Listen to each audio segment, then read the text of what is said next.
네, 뉴스 속 경제 이슈를 심층 분석하고 최신 고용 동향을 살피는 고용브리핑 365 시간입니다. 강은나래 기자와 함께하겠습니다. 안녕하세요. 안녕하세요. 네, 자 오늘은 어떤 이슈인지 궁금한데요. 네, 지난해 산재 사망자가 줄었다고는 하지만 아직도 연간 800명을 웃돌고 있습니다. 특히 이 중 절반 이상이 건설 현장에서 발생하고 있는데요. 여전히 하루 1명 이상의 건설 근로자가 현장에서 목숨을 잃고 있습니다. 그래서 건설업은 대표적인 재해 산업이라는 불명예도 안고 있습니다. 특히 곧 다가올 겨울철에 건설 현장 대형 사고가 잦습니다. 그래서 노동부에서는 전국 건설 현장을 대상으로 안전 점검에 나섰습니다. 이슈픽에서 건설 현장에서 끊이지 않고 발생하는 사고와 그 대책을 짚어보겠습니다. 네, 방금 특히 겨울철에 건설 현장에서 대형 사고가 많이 일어난다라고 말씀을 해주셨는데 그 이유 뭐 특별한 게 있나요? 네, 겨울철 건조한 날씨 속에 이 스티로폼 같은 가연성 건축 자재나 페인트 같은 인화성 물질이 곳곳에 있는 공사장, 화약고나 다름이 없습니다. 난방용 화기나 전열기구를 사용할 때 또 갈탄 난로로 콘크리트를 굳힐 때는 열이 빠져나가지 않게 천막으로 가리게 되는데 이 과정에서 질식 사고도 잦고요. 이 건축 자재를 절단하거나 용접하면서 불꽃이 튀어서 큰 불로 번진 경우도 많습니다. 그래서 노동부는 안전점검에서 이런 부분을 집중적으로 살피는데요. 또 기본적으로 추락 위험 장소에서 안전 난간 같은 추락 방지 시설이 잘 설치돼 있는지, 특히 요즘 같은 경우는 코로나19 감염병에 대한 예방 조치가 잘 시행되는지도 점검 대상입니다. 먼저 감독에 앞서서 이번 주까지 자율 점검을 실시하고 계도 기간을 먼저 부여하기로 했습니다. 네, 사실 뭐 안전은 아무리 강조를 해도 지나치지 않은데 그런데 좀 안타까운 건 이 건설 현장에서 일어나는 사고 대부분 보면 인재인 경우가 많잖아요. 네, 맞습니다. 불과 몇 달 전 노동자 38명이 숨진 이천 물류센터 화재 기억하실 겁니다. 원인은 역시 또 인재였습니다. 공사 기간을 줄이려고 평소보다 2배 많은 인력을 불러놓고 불이 날 수 있는 위험한 작업을 동시에 진행을 했고 안전 수칙도 지키지 않은 걸로 밝혀졌는데요. 인재로 인한 건설 현장 사고는 비단 이뿐만이 아닙니다. 건설산업기본법, 산업안전보건법 같은 이미 선진국 수준의 매뉴얼은 갖추고 있지만 현장에서는 여전히 소홀히 여겨져서 결국 사고로 이어지는 경우가 많습니다. 그래서 매 시즌 고용부에서 추가적인 집중 점검을 벌이고 있습니다. 그럼에도 해마다 건설 현장 추락 사고는 좀처럼 감소하지 않고 있습니다. 네, 안전 수칙을 지키는 게 사실 제일 중요한데 건설 현장에서 가장 잦은 사고, 추락 사고라면서요? 네, 맞습니다. 안전보건공단에 따르면 이 건설업에서 추락 사고로 인해 사망자가 최근 5년간 매년 평균 270여 명이나 발생했습니다. 작업 발판이 불량하게 설치됐거나 안전 난간이 없는 곳에서 주로 발생한 걸로 나타났는데요. 특히 최근 5년간 120억 원 미만의 중소 건설 현장에서 추락 사망자는 1,098명으로 전체 추락 사고 사망자의 80%나 차지하고 있습니다.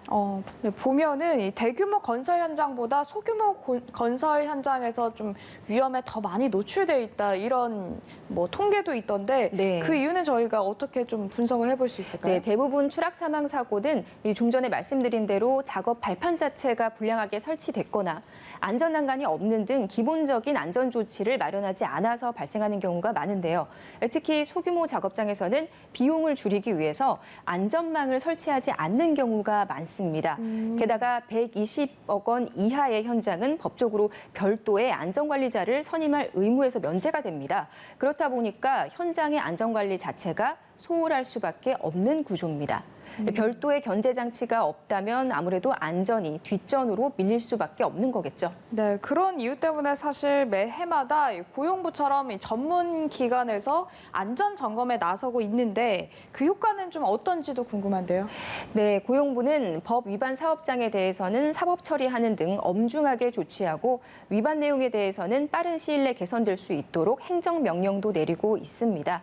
무엇보다 페트롤 점검이라고 해서 순찰차가 동네를 도는 것처럼 전국에 흩어져 있는 건설 현장을 불시에 방문해서 안전준칙을 지키고 있는지 점검하고 위반 사항에 대해서는 지도를 하고 있는데요. 이런 불시 점검 덕분에 사고가 감소하는 효과가 좀 나타나면서 올해는 그 수를 더 늘린 상황입니다. 네, 사실 이 건설 현장이 꾸려질 때부터 이런 뭐 안전 관련 조치들을 제대로 취해 놓는다면 미연에 이런 사고를 방지를 할 수 있을 텐데 때문에 좀 이런 부분에 대한 장기적인 개선도 필요하지 않을까요? 네, 맞습니다.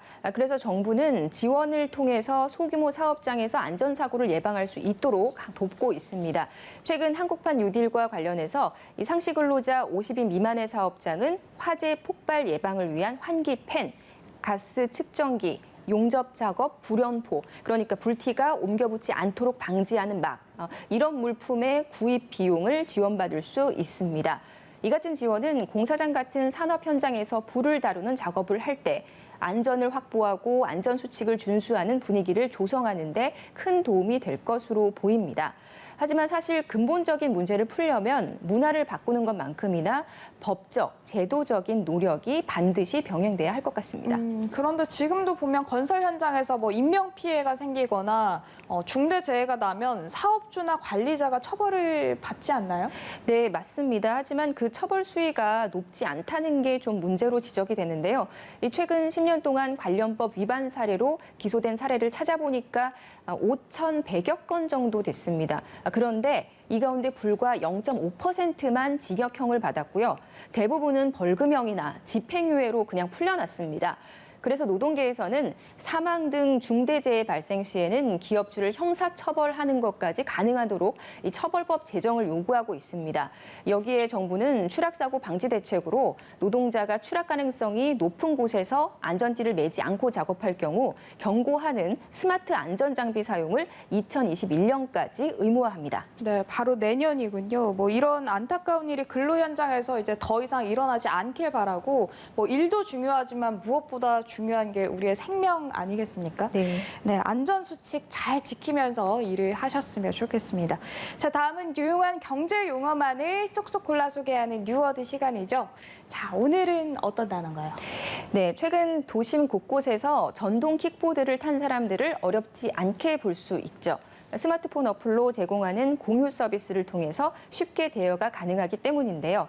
하지만 그만큼 안전사고도 증가하면서 전동 킥보드와 고라니를 합친 킥라니라는 신조어도 등장했습니다. 이 전동 킥보드가 빠르게 달리면서 갑자기 튀어나와서 보행자나 운전자를 위협한다는 의미인데요.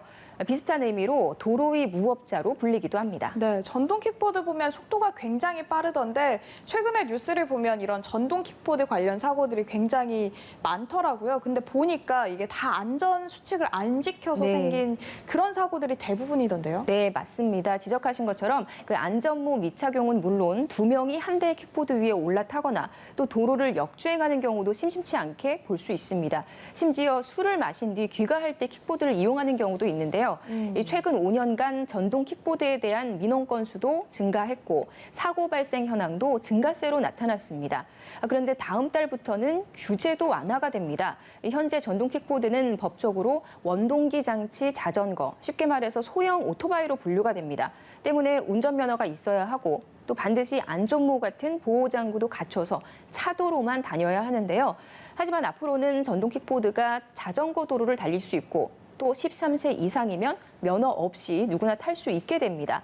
이다른 사고에도 불구하고 규제가 완화되면서 일각에서는 우려의 목소리도 들립니다. 네, 그러게요. 안 그래도 사고가 요즘 보면 굉장히 잦은데 규제까지 완화가 된다니까 이 부분은 참 걱정인 것 같습니다. 자, 오늘 저희가 안전사고에 대해서 함께 얘기를 나눠봤는데요. 이 사회 곳곳에서 발생하는 이 안전사고는 언제 어디서든 누구에게나 찾아올 수 있습니다. 철저한 예방 조치는 물론이고요. 미리미리 안전을 위한 모두의 노력이 시급한 것 같습니다. 오늘도 강은나래 기자와 함께했습니다. 고맙습니다.